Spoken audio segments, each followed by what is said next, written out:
Hello everyone and welcome back to my Bold and Beautiful 29 YouTube channel. I hope you guys are having a wonderful day. Before we start, please hit the subscribe button and give this video a thumbs up. Finn goes back on his word. He decided to tell the Verity another day. Before this mess, Finn was a man who was true to his word. His biggest red flag was prevaricators. Finn constantly stated that he didn't like it when people didn't tell him the Verity. We saw how he replied when Poppy told him she knew he was Luna's father. He went ballistic on her. Finn doesn't want to keep the maternity a secret. At least, not at first, anyway. He told Poppy that he couldn't keep a secret from his woman. What would she suppose of him? Finn isn't the type of man to lie. He'd burst at the seams if he were to keep anything from her. Suddenly, that all changed. Finn came home late from work. He'd his maternity drama on his brain. The busy croaker wasn't in the mood for love. Steffy was ready and staying for him in a sexy dress. She had a quiet evening planned. The Forester planned all the stops for their sultry night. He confessed that he'd commodity important to tell her. Still, it was a sophisticated mess. Finn assured his woman that he'd talk to her about it eventually. Once she left for the bedroom, he told himself that he'd tell her the Verity the coming day. But he's not a man of his word and thinks other people should tell the Verity right down. But when it comes to himself, it's okay for him to bend the rules to assuage him. Steffy's family were living when Finn saved her from Luna's pen and their relief that Luna is locked up. Not that long agone.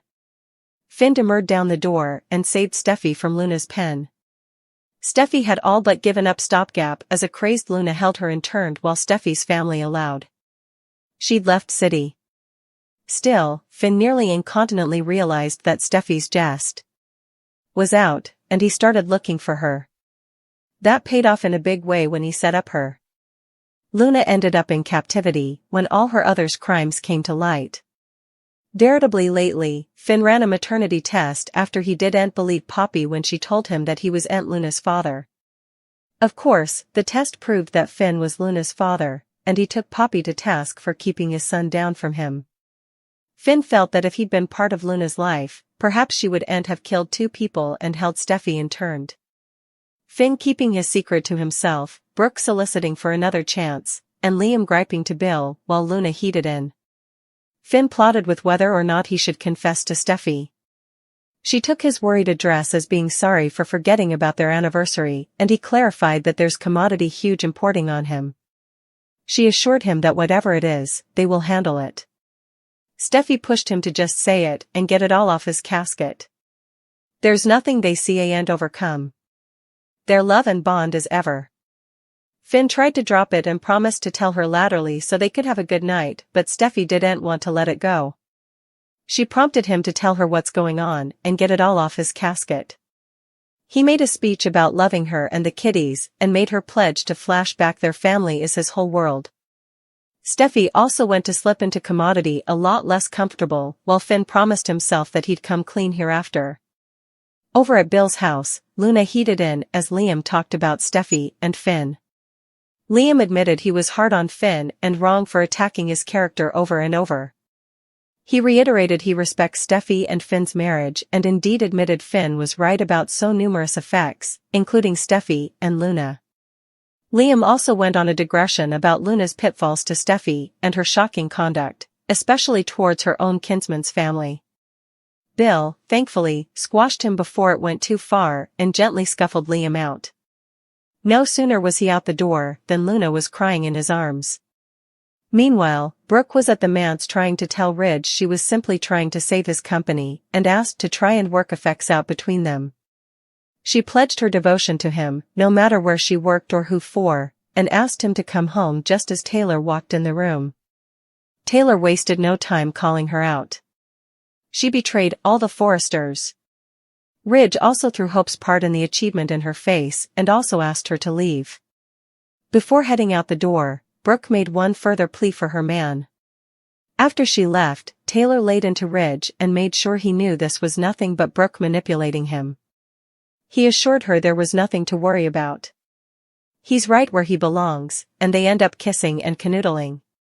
Unfortunately, Ridge looked rather distracted. As for Brooke, she went to the office to gawk at the press release of her return to the CEO spot and replayed her pleas to Ridge and their romantic moments, while promising herself no way to give up on their fortune. With Luna drilled up at Bill's manse while serving out her captivity judgment, it's only a matter of time before Poppy uncovers the verity. But will this reunion spell love or just more heartbreak?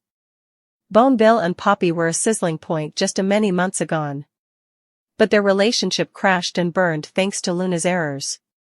Now, fate is orchestrating an implicit reunion. She wants Bill to call up her ma to deliver a special communication. We prognosticate this will bring Poppy back into the picture and will sparks fly again. It wouldn't be the first time a couple revivified their passion after some time piecemeal. Bill and Poppy were hot together. Their chemistry was inarguable, and Bill easily had a soft spot for her.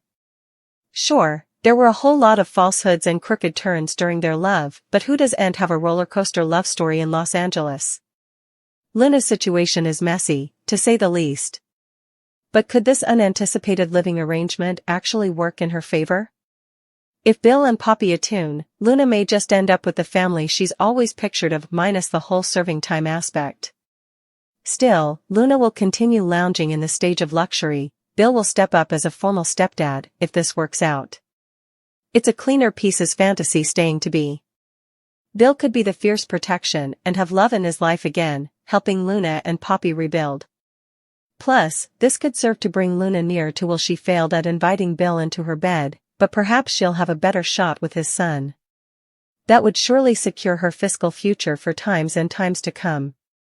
Luna living her stylish life, Daphne Rose making a move, and Finn defying his lying partner, Nut/Ant. Poppy replayed Finn, defying her while staying for Lee to show up at Il Giardino. Lee was sweet as sugar and felt horrible for what she put Poppy through. She hoped Poppy could forgive her and promised to be probative from now on. Also, Lee noticed Poppy was acting like herself and started to pry. Poppy obviously was about to tell her about her affair with Finn, but she did drop the lemon that Luna is missing. She gave her a rundown of what happened when she showed up at the captivity to see her. Lee was stupefied. Meanwhile, Finn sat in his office, stunned by the reveal that he's Luna's pater. And also her kinsman. Finn sat down and took another test, suspecting the first one. Positive again. Finn got on the phone and demanded Poppy come to his office this case. Poppy had no choice but to agree. She gave Lee a flimsy reason that commodity came up and rushed out to Finn's office. Once there, Poppy wasted no time launching into a speech about Luna's daddy, how it was Aunt Tom, and how they shouldn't be shamed of their history. That night was two subscribing, unconnected grown-ups. It was beautiful and special. She kept mentioning their magical connection. Finn sat there and let her go on and on. She prayed him to keep that night to himself. In response, he simply showed her the maternity test and outright told her that he is Luna's father. Poppy fell piecemeal.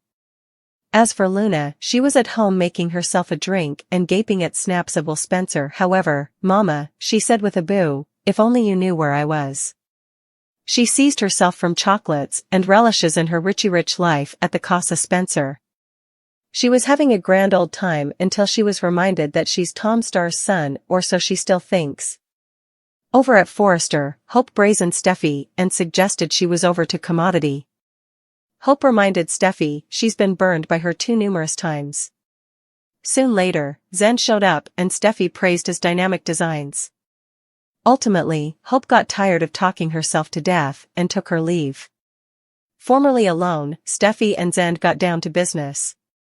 Zen didn't know all the details of Steffy's plan, but he was agitated about it and ready to help in any way he could. Across the hall, Carter plotted to concentrate and keep his head about him around Daphne Rose. She kept getting in his particular space, with lust in her eyes. She also turned up the flirtations and the heat. She de-sexed herself down with both scents and asked Carter to choose which they would launch first. He leaned in to whiff her neck, and it was clear he was having trouble defying doing further, and of course, Hope opened the door just in time to see it all play out. Oops,